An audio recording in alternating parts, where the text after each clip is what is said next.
Executive automats allows you to create assertions to check if a predefined condition has been met and act accordingly. For example, you can use it to create loops in your script. Let's create a loop that takes data from the rows of an Excel file. First, you need to open the script where you want to create the assertion. We'll use the invoice journal creation script. The Excel file has already been added as a data source. What we want to do is create an invoice journal for each account in the Excel file. In order to create the assertion, click on the New Step button, then select Assert. Now you need to enter in the details. For the name, we'll use Loop 1. For the delay of the execution of this particular step, let's use 1 second. Now you need to select the step after which you'd like the assertion to take place. We'll use step 18, which is closing the invoice creation. Now for the assert type, we'll use data source because we want to create an invoice journal for each row in the Excel file. So for the condition, we selected the data source as a next row. Then in the next field, you need to select a particular Excel file.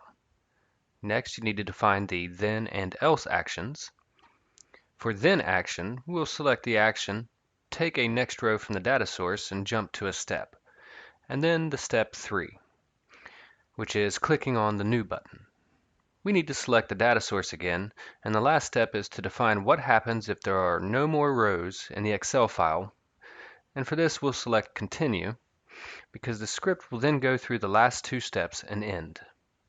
Once you've got everything ready, just click OK, and your assert has been created.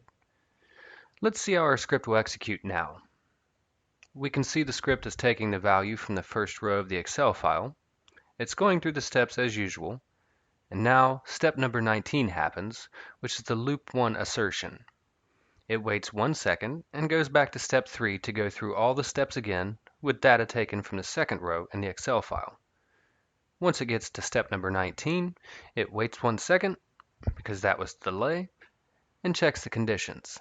Since there are no more rows left in the Excel file, it goes to the else action in the script, which is continuing to take the last 2 steps to end the script.